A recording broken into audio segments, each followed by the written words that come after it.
والصلاة والسلام على رسوله الكريم أما بعد أعوذ بالله من الشيطان الرجيم بسم الله الرحمن الرحيم يا أيها الذين آمنوا اتقوا الله حق تقاته ولا تموتن إلا وأنتم مسلمون يا أيها الناس اتقوا ربكم الذي خلقكم من نفس واحدة وخلق منها زوجها وبث منهما رجالا كثيرا ونساء واتقوا الله الذي تساءلون به والأرحام إن الله كان عليكم رقيبا يا أيها الذين آمنوا اتقوا الله وقولوا قولا سديدا يصلح لكم أعمالكم ويغفر لكم ذنوبكم ومن يطع الله ورسوله فقد فاز فوزا عظيما.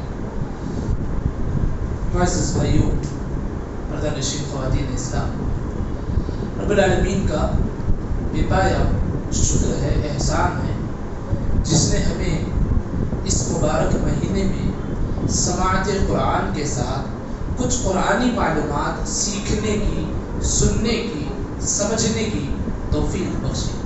رب العالمین سے دعا ہے کہ وہ ہمارے لیے علم نافع عطا فرمائے، ہمارے لیے ہر علم کو نفع بخش علم بنائے، نقصان دینے والے علم سے رب العالمین ہماری حفاظت فرمائے. تو جیسا کہ عظمت قرآن کے سلسلے میں باتیں ہو گئی تھی، آج انشاءاللہ سورہ آل عمران کے جو ابتدائی حصے میں کچھ باتیں ہیں، اس کی فضیلت ہے، کچھ واقعے مختصر سے وقت میں جاننے کی ہم کوشش کریں گے. سورہ آل عمران ترتیب کے ناحیے سے یہ تیسری سورت ہے جو تقریباً مدینے میں نازل ہونے والی آیتیں ہیں. جو آیتیں جس سورت کی مدینے میں نازل ہوتی ہیں اس سورت کو کہتے ہیں مدنی سورت، اور جس سورت کی آیتیں مکے میں نازل ہوتی ہیں یعنی اللہ کے نبی صلی اللہ علیہ وسلم کے ہجرت سے پہلے جو نازل ہوتی ہیں اسے کہتے ہیں مکی سورت. تو لہذا اس کی بہت ساری آیتیں مدنی آیتیں ہیں، اور اس کا نام آل عمران. دیکھو، آل عمران، آل بولتے ہیں خاندان، عمران بولتے ہیں اصل میں قبائل کو بولتے ہیں عمران. لیکن یہاں پہ ایک شخص کا نام ہے، فرد کا نام ہے، ایک ایسا آدمی ہے عمران جس کے خاندان میں بہت سارے انبیاء آئے. یحییٰ علیہ السلام، زکریا علیہ السلام، مریم علیہ السلام، یہ 3-4 انبیاء آئے جن کا نام عمران. تاریخ میں عمران کے نام سے جو گزرے ہیں 2 فرد گزرے. ایک موسیٰ علیہ السلام یعنی موسیٰ اور ہارون کے والد کا نام عمران تھا. دوسرا مریم علیہ السلام، مریم علیہ السلام کے والد کا نام عمران تھا. مریم علیہ السلام کی والدہ یعنی امی کا نام جو مفسرین لکھتے ہیں حنہ بنت فاقود لکھتے ہیں. مفسرین لکھتے ہیں، قرآن میں تو تذکرہ نہیں ہے، راجح قول. اور یہاں پہ جو مراد ہے مریم علیہ السلام کی امی یعنی دہنا اور ان کے شوہر عمران، ان کے گھرانے کے نام سے آل عمران سورت ہے. میرے بھائیوں، یہ سورت بہت معنی رکھنے والی، بہت تعلیمات رکھنے والی، بہت واقعی رکھنے والی. اس سورت کے تعلق سے اللہ کے نبی محمد رسول اللہ صلی اللہ علیہ وسلم نے 2-4 باتیں کہیں، غور سے سنو. ایک حدیث ہے، اللہ کے نبی نے کہا اقرأوا القرآن، تم قرآن کو پڑھو، فإنه يأتي يوم القيامة شفيعا، وہ قیامت کے دن شفاعت کرنے والی بن کر کے آئے گی. یہاں تک تو ہم حدیث پڑھتے ہیں. اس کے بعد اللہ کے نبی نے کیا کہا؟ اقرأوا الزہراوین، 2 خوبصورت چمکدار ریشمی سورتوں کو پڑھو. کون سی 2 سورتیں ہیں؟ اللہ کے نبی نے کہا البقرہ و آل عمران. ایک سورۃ البقرہ ہے، ایک آل عمران ہے. اور ان 2 سورتوں کے بارے میں اللہ کے نبی نے کہا فَإِنَّهُمَا يَأْتِيَانِ يَوْمَ الْقِيَامَةِ كَأَنَّهُمَا غَمَامَتَانِ. میدان محشر میں یہ 2 سورتیں آپ کے لیے سایوں کی طرح رہیں گے ساتھ میں. وہ دن ہولناکی کا، پریشانی کا، اور سائبان کون بنے؟ رب العالمین کا کلام. اتنا ہی نہیں، اللہ کے نبی کہتے ہیں کأنہما فرقان، وہ دونوں صورتیں گویا ایک جھنڈ کی طرح ہوں گی. من طیر صباف، جو پرندے چڑیاں جو اپنا جھنڈ بناتی ہوئی ہیں جس سے سایہ بن جاتا ہے، اللہ کے نبی کہتے ہیں یہ پڑھنے والے بندے کے لیے میدان محشر میں یہ صورتیں اس طریقے سے سایدار بن جاتی ہیں جیسے پرندے ایک دوسرے سے مل جاتے ہیں، جھنڈ کی شکل اختیار کر جاتے ہیں۔ تحاجانی ان اصحابہما، اور اس پڑھنے والے کے لیے حجت کے لیے آگے آگے بڑھتے ہیں۔ اللہ کے نبی نے کہا بقرے کو پڑھا کرو، سورۃ البقرے کو پڑھا کرو، اس میں برکت ہے، جو نہیں پڑھے گا خسارہ اٹھانے والوں میں سے ہو جائے گا۔ میرے بھائیوں، اس سے مطلب یہ ہے کہ میدان محشر کی رسوائی کے بچنے کے لیے جو تدابیر ہم استعمال کرتے ہیں، عرش کے سائے میں جگہ حاصل کرنے کے لیے جو فضیلت والے اعمال ہیں، ان میں سے ایک عمل یہ بھی ہے کہ سورہ آل عمران کی تلاوت ہمیں کثرت سے کرنا چاہیے۔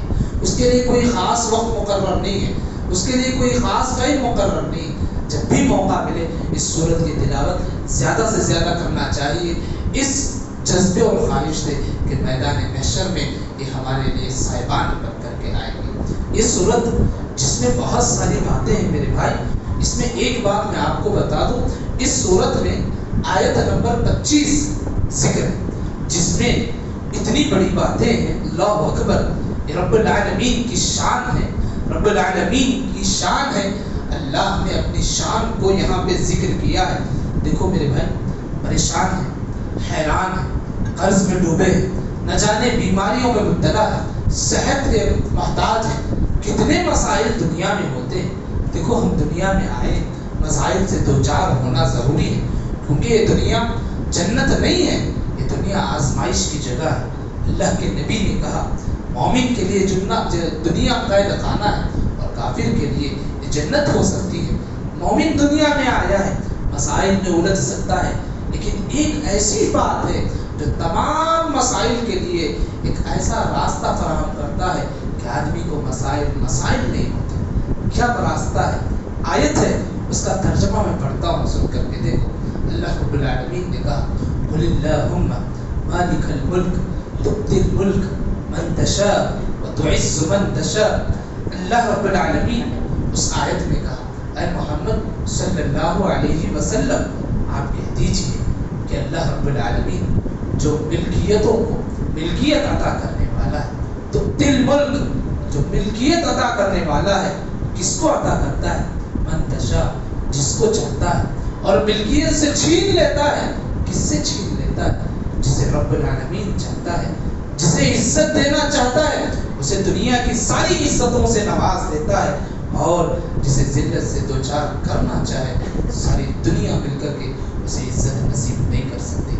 میرے بھائی، ایک مومن کا ایمان جب ہو جائے اسے مسائل معلوم نہیں ہوتے، ان مسائل میں بھی وہ رب کو راضی کرنے والے اعمال کرنے کی فکر کرتا ہے کہ میں اگر ذلت میں ہوں، پریشانی میں ہوں، آزمائش میں ہوں، کہیں میری زندگی، میری مصیبت یہ میرے گناہوں کا نتیجہ نہ ہو گیا ہو۔ اس لیے کوشش یہ کرتا ہے کہ رب العالمین کو راضی کر کے ہر جگہ پر رب کا تقرب حاصل کر کے عزت والی زندگی حاصل کرنے کی کوشش کرے گا۔ میرے بھائی، یہ آیت معاذ رضی اللہ عنہ اللہ کے نبی محمد الرسول اللہ صلی اللہ علیہ وسلم کے پاس آئے، آ کر کے شکایت کرنے لگے، اے رسول اللہ صلی اللہ علیہ وسلم، میرے اوپر قرض کا بوجھ بہت بڑھ گیا ہے۔ دیکھو فضیلت والے اعمال جو ذکر ہے، لوگ قرض کی شکایت کرتے ہیں، قرآن کے مقطعات توڑ کر کے دے دیتے ہیں، الف لام میم الف لام را فلاں فلاں آیت قرآن سے نکال کر کے یہ تغرا بنا کر کے رکھ لو۔ غلط ہے میرے بھائی۔ معاذ رضی اللہ عنہ اللہ کے نبی کے پاس آئے، عرض کیا یا رسول اللہ میرے اوپر قرض بہت ہے، میں قرض کا شکار ہو گیا ہوں، میرے اوپر میں قرض کے نیچے دب رہا ہوں۔ اللہ کے نبی نے کہا یہ آیت پڑھو، قل اللہم مالک الملک، مکمل آیت ہے، آل عمران کی آیت نمبر 25 ہے۔ اس کے بعد اللہ کے نبی نے معاذ رضی اللہ عنہ کو دعا سکھائی، کہو رحمن الدنیا والآخرہ ورحیمہما، یہ دنیا کا رحمان ہے، تو رحم کرنے والا ہے، دنیا میں بھی رحم کرنے والا ہے، آخرت میں بھی رحم کرنے والا ہے، تعطی من تشاء منہما، دنیا اور آخرت میں تو جسے چاہتا ہے سب کچھ نواز دیتا ہے، وتمنع من تشاء، جو کچھ تو چاہتا ہے لوگوں ہماری زندگیوں سے روک لیتا ہے۔ یا رحمان، تو رحم فرما، تغنینی مجھے بے نیاز کر دے۔ اسی دعا کا آخری ٹکڑا اللہ کے نبی نے سکھایا، اللہم اغنینی من الفقر، یا رب العالمین مجھے فقر سے بے نیاز کر دے، واقضی عنا الدین، اور قرض سے مجھے نجات دے دے۔ سورہ آل عمران کی آیت نمبر 25 کے بعد یہ مختصر دعا یا مکمل دعا نہیں پڑھ سکتے، دعا کا آخری ٹکڑا اللہم اغننی من الفقر، یا رب العالمین مجھے قرض سے نجات دے، واقضی عنا الدین، اور قرض سے جو ہے مجھے چھٹکارا نصیب فرما۔ یہ اللہ کے نبی نے صحابی رسول کو تعلیم دی۔ ہمیں چاہیے دنیا بھر کے خرافات سے ہٹ کر کے سنت کا جو طریقہ ہے، مسائل کو حل کرنے کا جو طریقہ ہے، اس کو جان کر کے اللہ کے نبی صلی اللہ علیہ وسلم کی سنتوں کو زندہ کرنا یہ ہماری ذمہ داری ہے۔ میرے بھائی، اسی کے ساتھ ساتھ اس سورت کے آیت نمبر 25 کے بعد 30 پر ایک آیت ہے۔ دیکھو، ہم دنیا میں زندگی گزار رہے ہیں، ہم دنیا میں زندگی گزار رہے ہیں۔ دنیا میں زندگی گزارنے کے دوران ہماری یہ کوشش ہوتی ہے کہ کوئی ہو جو ہمیں چاہنے والا بن جائے، کسی کی محبت حاصل کرنے کی ہم کوشش کرتے ہیں۔ کوئی دوست کے چکر میں، کوئی زندگی کے ہم سفر کے چکر میں، نہ جانے دنیا میں ہر کوئی یہ کوشش کرتا ہے کوئی ہم سے چاہنے والا ہو جائے۔ قرآن یہاں کہتا ہے قل ان کنتم تحبون اللہ، اے محمد صلی اللہ علیہ وسلم لوگوں سے آپ کہہ دیجئے اگر تمہیں اللہ کی محبت چاہیے، بہت بڑی محبت ہے اللہ کی محبت، یہاں اصول بتایا گیا، تمہیں اللہ کی محبت چاہیے فاتبعونی، میری اتباع کرو، نبی کی تعلیمات پر چلو، ویسے چلو جیسے نبی کریم صلی اللہ علیہ وسلم نے بتایا ہے۔ یحببکم اللہ، اللہ بھی تم سے محبت کرے گا، تمہارے گناہ بھی معاف فرمائے گا، اللہ بہت غفور رحیم۔ میرے بھائی، زندگی میں کوششیں کرتے ہو، دوست کی محبت، دنیا والوں کی محبت، جس کے ماتحت کام کرتے ہو اس کی محبت، رشتہ داروں کی محبت، سب کی محبت کو ٹکرا کر کے رب کی محبت کے لیے کوشش کرو، ساری مخلوق تم سے محبت کرے گی، گناہوں سے بھی دور ہو جاؤ گے، رب العالمین سے قریب بھی ہو جاؤ گے۔ زندگی کی یہ کوشش کرو کہ رب ہم سے راضی ہو جائے، رب کی محبت کے ہم حقدار بن جائے، یہ کوشش کرو۔ دیکھو زندگی میں نفرت کرنے والوں کی تعداد کتنی گھٹتی چلی جاتی ہے، شیاطین اور مکر فریب کرنے والے حاسدین کے حسد سے تم کیسے بچ جاتے ہو؟ یاد رکھو، لوگوں کی محبت کے چکر میں رہو گے، لوگ ناراض بھی ہوں گے، تم بدنام بھی ہوں گے، دل بھی آزردہ ہوگا، تم بھی افسوس کرو گے۔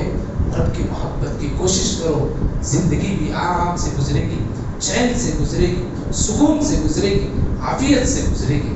ورنہ لوگوں کی محبت کے لیے ہر آدمی الگ الگ مزاج کا ہوتا ہے، سب کی محبت کی کوشش کرو گے تمہاری شخصیت ختم ہو جائے گی، رب کی محبت کی کوشش کرو گے تمہاری شخصیت سنور جائے گی، تم لوگوں کے لیے اسوہ اور نمونہ بن جاؤ گے۔ یہ کوشش کرو زندگی کسی بھی حال رب کی محبت ہمیں مل جائے۔ اسی طریقے سے میرے بھائی، اس سورت کی جو آخری یعنی سورۃ آل عمران کی ابتدائی حصے کی آخری بات میں آپ کے سامنے رکھ رہا ہوں، یہ ایک واقعہ ہے مریم علیہ السلام کا۔ دیکھو، نصارہ جو عیسیٰ علیہ السلام کو خدا مانتے، معبود مانتے، ان سارے عقائد کو ٹکرانے کے لیے رب العالمین نے یہاں پہ مختصراً مریم علیہ السلام کی ولادت سے لے کر کے عیسیٰ علیہ السلام کے آسمان میں اٹھائے جانے تک 1.5 صفحے میں ساری باتیں رب العالمین نے ذکر کی، جس کا خلاصہ میں آپ کے سامنے رکھ دیتا ہوں کہ رب العالمین نے چنا کس کو؟ مقدس پیغمبروں کا ذکر، آدم علیہ السلام، نوح علیہ السلام، ابراہیم علیہ السلام، کہا کہ ہم نے ان کی نسلوں کو چنا اور ان کے ساتھ آل عمران کو بھی ہم نے فضیلت دی ہے کہ جس کی نسلیں، جس کی ذریت لوگوں کے لیے عبرت والی ہے۔ ہوا کیا ہے؟ واقعہ کچھ اس طرح ہے کہ مریم علیہ السلام کی والدہ، دیکھو عیسیٰ علیہ السلام کا ذکر نہیں ہے، ذکر ہے مریم علیہ السلام کی والدہ۔ مریم علیہ السلام کی والدہ جن کا نام میں نے ذکر کیا، حنہ بنت معقود، ان کا تذکرہ قرآن منقول کرتا ہے کہ وہ حاملہ ہوئی نظر مان لی تھی کہ میرے پیٹ میں جو ہے میں اسے آزاد کر دوں گی. کس کے لیے؟ یا رب العالمین تیری عبادت کے لیے. تیری عبادت کے لیے میں نظر مانتی ہوں. مجھے ولادت کے بعد جو بھی اولاد ہوگی وہ تیرے راہ میں ہوگا. جیسی دعا کرتی ہے دعا بھی قبول ہو جاتی ہے. حمل میں ٹہرا ہوتا ہے اس دوران دعا ہوتی ہے. حمل وضع ہو جاتی ہے اور جیسے ہی وضع ہوتی ہے دیکھتے ہیں کہ لڑکی پیدا ہوگی, مریم پیدا ہوگی. کہنے لگتے ہیں ربی انی وضعتها انثى, یا رب یہ لڑکی پیدا ہوئی ہے. واللہ اعلم بما وضعت, تو نے اس کو وضع کیا, تو نے اس کو زندہ کیا, تو نے اس کو زندگی دی ہے. جبکہ میں نے تو نظر مانی جو پیدا ہوگا تیری راہ میں, لیکن یہ لڑکی پیدا ہوئی ہے. ولیس الذکر کالانثی, جس طریقے سے لڑکا دین کا خدمت گزار ہوتا ہے لڑکی اس طریقے سے نہیں ہوتی. چلو تو نے مجھے جو عطا کر دیا الحمدللہ میں قبول کرتی ہوں. وانی سمیتها مریم, اور اس کا نام میں مریم بھی رکھ دیتی ہوں. اور یا رب العالمین, دیکھو مریم کی والدہ کی دعا, انی اعیدها بک وذریتها من الشیطان الرجیم. یا رب العالمین اس بچی کو اور اس کی نسل کو میں تیری پناہ میں دیتا ہوں شیطان مردود کے شر سے. اللہ اکبر, بہت بڑی دعا ہے. ہر والد ہر والدہ کو یہ دعا کرنی چاہیے کہ رب العالمین میرے بچے تیرے سپرد ہے, شیطان مردود کے شر سے فتنے سے بچا. دیکھو یہ دعا کی تاثیر دیکھو. اللہ کے نبی محمد رسول اللہ صلی اللہ علیہ وسلم کہتے ہیں ما من مولود یولد الا مسه الشیطان, دنیا کا ہر بچہ پیدا ہوتا ہے شیطان اس کو چھوتا ہے. حین یولد, جب وہ پیدا ہوتا ہے. فیستحل, یہی وہ چیز ہے چھڑکا لیتا ہے جس کی وجہ سے بچہ رونے لگتا ہے. اللہ کے نبی نے کہا من مسہ ایاہ, مگر پوری انسانیت میں دو شخصیت ایسی ہے جس کو شیطان نے جو ہے مس نہیں کیا ہو. کہا اللہ کے نبی نے الا مریم و ابنہا, مریم علیہ السلام اور ان کے بیٹے عیسیٰ علیہ السلام کو شیطان نے مس نہیں کیا. دیکھو نانی کی دعا تھی نواسے پر اثر کر گئی, ماں کی دعا تھی بچی پر اثر کر گئی. میرے ماں اور بہنوں, میرے بھائیوں, بچوں کے لیے خاص یہ دعا کرو کہ یہ بچہ رب کے امان میں رہے, شیاطین کے فتنے سے بچ کر کے رہے. چلو الحمدللہ مریم علیہ السلام, مریم علیہ السلام کا سلسلہ یہاں سے شروع ہوتا ہے. فتقبلها ربه, کہ رب العالمین نے اس نظر کو قبول بھی کر لیا. اور پھر اس کے بعد دیکھو کیا ہوا. مریم علیہ السلام ترقی کرتے گئی, پروان چڑھتے گئی اور اپنا ایک محراب سا بنا لیا عبادت کے لیے, اور اپنے حجرے میں محراب میں عبادت کیا کرتی تھی. اور ان کے خالو تھے جو بھی وقت کے پیغمبر تھے جن کا نام تھا زکریا, وہ محراب میں عبادت کرتی تھی. زکریا ان کی کفالت کیا کرتے تھے. ایک مرتبہ آئے, آ کر کے دیکھا کہ محراب میں مریم علیہ السلام کے کہ بہت سارے پھل رکھے ہوئے ہیں, اور دیکھو کہ ان کا کوئی خدمت گزار بھی نہیں. خالو آتے تھے, زکریا علیہ السلام آتے تھے, پوچھتے تھے ضرورت کی کوئی چیز ہے کیا, وہ جو ضرورت کی ہے مریم علیہ السلام بتا دیتے. لیکن ایک وقت ایسا تھا کہ وہ دیکھتے ہیں کہ بے موسم پھل وہاں پر رکھے, ایسے پھل جس کا موسم ہی نہیں. پوچھتے ہیں زکریا علیہ السلام یہ کہاں سے آیا. اللہ اکبر, ایمان دیکھیے مریم علیہ السلام کا. کہتے ہیں ہوا من عند اللہ, یہ اللہ کی طرف سے مجھے عنایت ہوئی ہے, یہ اللہ کی طرف سے مجھے دیا گیا ہے. ان اللہ یرزق من یشاء بغیر حساب, رب العالمین جسے چاہتا ہے بغیر حساب کے دیتا ہے. میرے بھائی اس آیت میں تھوڑا رک کر کے ایک نقطہ سمجھتے ہیں کہ رب العالمین جسے چاہتا ہے, جب چاہتا ہے, جہاں سے چاہتا ہے, جس وقت چاہتا ہے, آدمی غیر محسوس طریقے سے رب العالمین اسے نعمتوں سے نوازتا ہے. اللہ اکبر. وہ زکریا کا ایمان دیکھو, جیسے ہی مریم علیہ السلام کو دیکھتے ہیں بے موسم پھل ان کے پاس ہے, یہ بھی بوڑھے ہو چکے تھے, بڑی آرزو تھی کہ وہ بھی صاحب اولاد ہو جائے, بھی صاحب اولاد ہو جائے. جیسے ہی یہ دیکھ کر کے گزرتے ہیں اپنے گھر جاتے ہیں, اپنے رب العالمین سے دعا کرتے ہیں, یا رب العالمین رب هب لي من لدنك ذرية طیبہ، یا رب العالمین میرے ذریعے سے بھی ایک پاک نسل کو جاری فرما دے، انک سمیع الدعاء، تو دعاؤں کو سننے والا ہے۔ زکریا علیہ السلام عمر کے آخری مرحلے بڑھاپے کو پہنچ گئے ہیں، یہاں دیکھا کہ رب کی نعمتیں بے موسم پھل مریم کے حجرے میں پڑی ہوئی ہیں، یہاں گئے تنہائی میں زکریا اپنے رب سے گفتگو کرنے لگے، دعا کرنے لگے۔ اللہ اکبر، دعا کرتے کیا ہے؟ فرشتے آواز لگاتے ہیں، کہتے ہیں ان اللہ یبشرک بیحییٰ، یا زکریا تجھے ایک بچے کی خوشخبری سناتے ہیں ہم، جس کا نام یحییٰ ہے۔ وہ کیسا ہوگا؟ وہ تصدیق کرنے والا ہوگا، سید ہوگا، عیسیٰ کے ساتھ رہنے والا ہوگا، اس کی تعلیمات کی روشنی میں خود کو بھی چلنے والا ہوگا۔ بڑے پریشان ہوتے ہیں، رب انا یکون لی غلام، یا رب اس عمر میں مجھے بچہ، بلغنی الکبر، میری بیوی سب بوڑھی ہو چکی ہے، وامراتی عاقر، میری بیوی کے تعلق سے پورا سماج بول دیا تھا یہ بانجھ ہے، یہ بچے جن نہیں سکتے۔ بس ایسی بانجھ کو اور مجھ جیسے بوڑھے کو رب العالمین تو اولاد سے نواز رہا ہے۔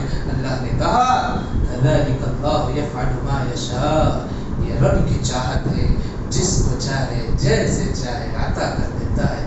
اتنا ہی نہیں، رب العالمین نے یہاں ذکر کیا یہ نشانیاں ان لوگوں کے لیے، یہ نشانیاں ہیں ان لوگوں کے لیے۔ پھر اتنا ہی نہیں، یہاں اشارہ دیا گیا کہ 3 دن تک خاموشی اختیار کریں گے، 3 دن تک خاموشی اختیار کریں گے۔ اس کے بعد جو ہے رب العالمین کی تسبیح بیان کرتے رہیں گے، یہ کہا گیا۔ اب آتے ہیں یہاں مریم علیہ السلام کے پاس، یہ ہوا زکریا پھل دے کے دعا کرے اولاد پالے، یہاں مریم علیہ السلام اپنے حجرے میں عبادت کر رہے ہیں، عبادت میں مگن ہے۔ فرشتے آتے ہیں، آ کر کے کہتے ہیں اصطفاک، اللہ نے تمہیں چن لیا ہے، وطہرک، تمہیں پاک کر دیا ہے، علی نساء العالمین، دنیا بھر کی عورتوں میں سب سے پاکیزہ عورت مریم کو لقب دیا گیا۔ اللہ کے نبی نے کہا 4 عورتیں ایسی ہیں جسے دنیا میں عزت دی گئی، یعنی پورے عورتوں میں سردار کا مقام۔ نمبر 1 مریم علیہ السلام، نمبر 2 خدیجہ رضی اللہ عنہ، نمبر 3 آسیہ فرعون کی بیوی، نمبر 4 ام المؤمنین عائشہ صدیقہ رضی اللہ عنہ۔ یہاں کہا گیا مریم علیہ السلام کو تم پاک ہو۔ اور ایک اور بات اللہ نے کہا تم سجدہ کرنے والی بن کر رہو، رکوع کرنے والی بن کر کے رہو، اور اسی طریقے سے رب کی عبادت کرتے رہو، تمہیں کوئی مرد نہیں چھیا ہے، لیکن ان اللہ یبشرک بکلمۃ من اسمہ المسیح، کہ ایک کلمے یعنی ایک بچے کی خوشخبری ہم لے کر آ رہے ہیں تجھ سے، جس کا نام مسیح عیسیٰ ہوگا، اور وہ دنیا میں رب العالمین کو راضی کرنے والے کام، اور آخرت میں رب العالمین کے مقربین میں سے ہوگا۔ کیا حالت ہوگی ایک کنواری عورت کو اس طریقے سے بات کی پیشن گوئی کی جائے۔ بہت حیران ہوئی، پریشان ہوئی، بہت جو ہے سماج کا بھی قصہ تھا۔ انشاءاللہ اس کے بعد اللہ رب العالمین عیسیٰ علیہ السلام کو کیا کیا معجزات سے نوازا، انشاءاللہ کل کے درس میں ہم سنیں گے۔ رب العالمین سے دعا ہے کہ رب العالمین انبیاء کی زندگی سے سبق لینے کی ہمیں توفیق نصیب فرما دے۔ اللہ رب العالمین ہمیں خرافات سے بچائے، ہدایت پر چلنے کی توفیق نصیب فرما دے۔ آمین یا رب العالمین۔ سبحانک اللہم و بحمدک،